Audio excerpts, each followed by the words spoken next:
First up tonight, White House correspondent Peter Doocy live on the North Lawn. Good evening, Peter.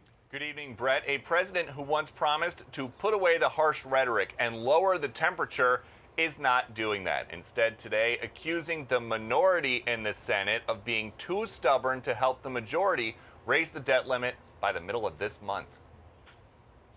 Their obstruction and irresponsibility knows absolutely no bounds. If the U.S. defaults on debt payments, the president says blame Republicans. They need to stop playing Russian roulette with the U.S. economy. Republicans say that's backwards. Democrats need to tackle the debt limit.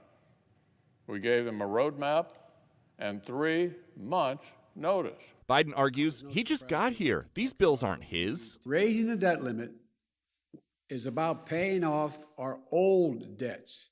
It has nothing to do with any new spending being considered. It has nothing to do with my plan for infrastructure or building back better. Zero. Both of which I might add are paid for. How does that work? You can pay for it either by borrowing it or you can pay for it by raising taxes on corporations and the wealthy, but it doesn't cost zero. At the end of the day, it will cost zero because we're going to pay for it. That's some tricky math. Does the plan cost nothing or is the plan free? The plan costs nothing for the American people who make less than $400,000. Speaker Pelosi says votes on that plan can wait till Halloween.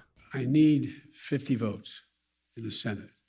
I have 48. The two Dems not on board, Joe Manchin, who was greeted at his houseboat by kayaktivists. We all love our state too much to see it go by the wayside. And Kyrsten Sinema, hounded by protesters in a ladies' room. She now says it is the duty of elected leaders to avoid fostering an environment in which honestly held policy disagreements serve as the basis for vitriol, raising the temperature in political rhetoric and creating a permission structure for unacceptable behavior. Fox News asked the president about these progressive protesters. Do you think that those tactics are crossing a line?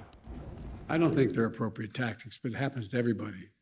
From the only people it doesn't happen to are people who have Secret Service standing around them. It's part of the process.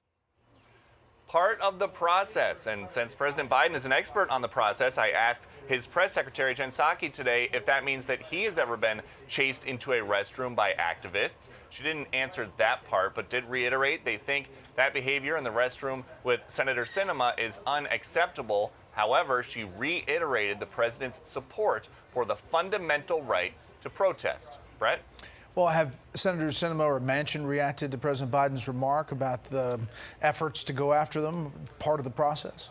Not since President Biden made that comment late this morning, and we have laid eyes on them. Senator Manchin is already back on the Hill. He talked about some policy things and his thoughts on infrastructure, didn't mention the kayaktivists. Senator Sinema, meanwhile, there is some footage bubbling up on social media in the last few minutes, arriving at Washington Reagan National Airport, hounded by protesters. She didn't say anything, but they're obviously not done with her yet.